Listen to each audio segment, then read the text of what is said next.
Pernahkah Anda bertanya, kenapa ya harga semangkok mie bakso adalah X rupiah? Kenapa juga harga sendal jepit Anda itu Y rupiah? Atau mengapa sih harga tiket masuk bioskop sebesar Z rupiah? Sebenarnya, dari mana sih datangnya harga itu? Dari sekian banyak faktor yang mempengaruhi harga, kali ini kita akan membahas salah satunya, yaitu hukum permintaan dan penawaran. Pernahkah Anda mendengarnya? Secara umum, istilah permintaan bisa diartikan sebagai jumlah barang atau jasa yang diinginkan atau dibutuhkan oleh pelanggan. Sedangkan istilah penawaran diartikan sebagai jumlah barang atau jasa yang tersedia di pasar. Lalu, maksudnya hukum permintaan dan penawaran itu apa? Kira-kira contoh sederhananya seperti ini. Misalnya Anda bayangkan diri Anda sebagai penjual susu murni. Dengan mempertimbangkan berbagai ongkos dan keuntungan yang ingin Anda peroleh, anggap saja Anda menjualnya dengan harga Rp5.000. Orang-orang mulai berdatangan membeli susu murni di kedai Anda. Dari anak sekolahan, ibu-ibu arisan, sampai bapak-bapak yang hobinya badminton. Namun, karena sudah habis terjual, orang-orang jadi pindah mencari susu murni ke kedai pesaing Anda. Wah, ternyata pesaing Anda pasang harga di Rp6.000 dan masih laku juga. Duh, coba kalau Anda nggak kehabisan susu murni. Anda pasti masih bisa jualan, bahkan menambah keuntungan Anda. Anda menghubungi supplier untuk menambah stok susu murni Anda ya? Nah, karena stok sudah tersedia, orang-orang mulai datang lagi ke kedai Anda kan? Permintaan susu murni ternyata sangat banyak ya. Ini jadi kesempatan Anda untuk terus mendapatkan keuntungan yang lebih banyak lagi.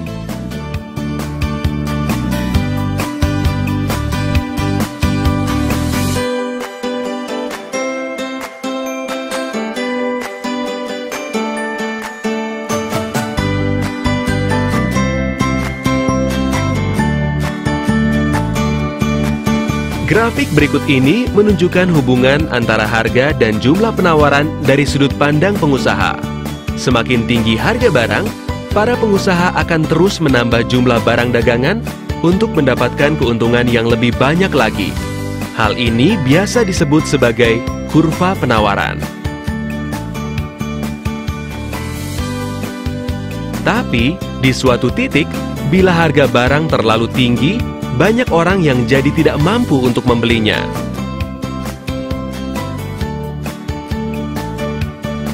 Dan dengan banyaknya jumlah persediaan barang yang ada, Anda malah jadi kelebihan stok. Lalu, apa yang akan Anda lakukan? Anda tidak akan berputus asa, bukan?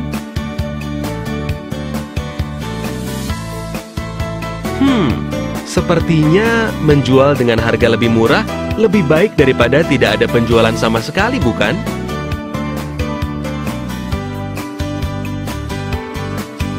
Wow, ternyata pesaing Anda juga terus menurunkan harga susu murninya ya? Karena penjualan Anda semakin banyak, persediaan susu murni Anda semakin sedikit. Berarti, saatnya untuk menambah stok susu murni Anda lagi nih.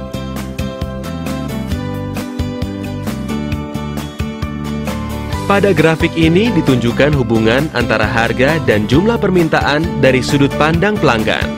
Semakin tinggi harga barang, semakin rendah permintaan karena semakin tidak terjangkau oleh para pelanggan.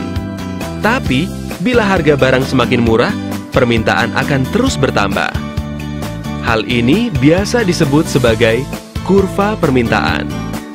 Nah, apabila Anda bandingkan kurva permintaan pelanggan dengan kurva penawaran pengusaha, bisa Anda lihat arah keduanya yang saling berlawanan. Di satu sisi, para pelanggan ingin belanja dengan harga lebih murah. Di sisi lain, para pengusaha ingin mendapatkan keuntungan lebih banyak. Namun ada satu kondisi di mana keinginan pengusaha dan keinginan pelanggan saling bertemu, yaitu pada titik di mana kedua kurva saling berpotongan. Titik ini biasa disebut sebagai titik equilibrium atau titik keseimbangan harga. Hal ini menggambarkan kondisi di mana jumlah barang dan harga yang diinginkan oleh para pelanggan sesuai dengan jumlah barang dan harga yang ditawarkan oleh para pengusaha. Hehehe, sangat indah bukan?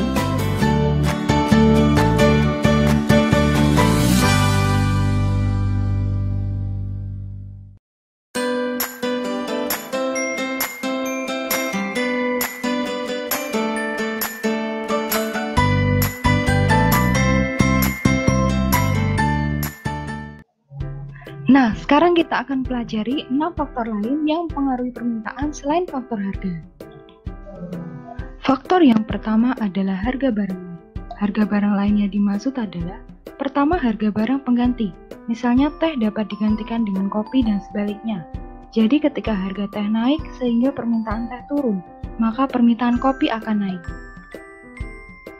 Kedua, harga barang pelengkap. Misalnya teh dibuat dengan gula. Ketika permintaan teh naik, maka permintaan gula akan naik juga. Ketika harga barang netral, artinya harga suatu barang tidak mempengaruhi permintaan barang lain. Seperti harga buku naik, maka permintaan buku berkurang dan tidak mempengaruhi permintaan teh. Faktor kedua adalah pendapatan pembeli. Pertama adalah barang inferior. Adalah barang yang diminati oleh orang berpendapatan rendah.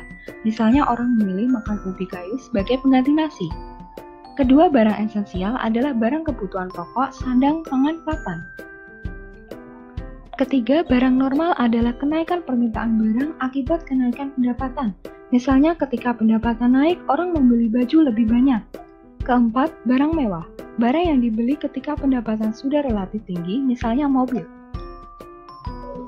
Faktor ketiga adalah distribusi pendapatan yang dapat mengubah permintaan barang. Misalnya pemerintah menaikkan pajak bagi orang kaya dan kemudian menggunakan hasilnya untuk menaikkan pendapatan pekerja yang bergaji rendah, maka permintaan barang yang dikonsumsi oleh orang kaya akan berkurang dan sebaliknya. Faktor keempat adalah selera masyarakat, yaitu tren yang terjadi di masyarakat. Misalnya dahulu masyarakat lebih suka mengonsumsi susu atau teh, namun saat ini selera masyarakat menyukai milk tea, yaitu campuran antara teh dan susu. Faktor kelima adalah jumlah penduduk. Pertambahan penduduk yang dengan sendirinya menyebabkan pertambahan permintaan. Pertambahan penduduk diikuti oleh perkembangan dalam kesempatan kerja, sehingga lebih banyak orang yang menerima pendapatan dan ini menambah daya beli dalam masyarakat. Pertambahan daya beli ini akan menambah permintaan. Faktor keenam adalah ekspektasi tentang masa depan. Ekspektasi konsumen bahwa harga-harga akan menjadi bertambah tinggi pada masa depan dan akan mendorong mereka untuk membeli lebih banyak pada masa kini untuk menghemat pengeluaran pada masa yang akan datang. Misalnya emas, tanah. Selanjutnya kita akan pelajari 4 faktor lain yang mempengaruhi penawaran. Faktor yang pertama adalah harga barang lain. Hal ini telah dijelaskan sebelumnya di faktor permintaan. Faktor yang kedua adalah biaya faktor produksi. Pembayaran kepada faktor-faktor produksi merupakan pengeluaran yang sangat penting dalam proses produksi berbagai perusahaan. Pengeluaran tersebut mempunyai peranan yang sangat besar dalam menentukan biaya produksi.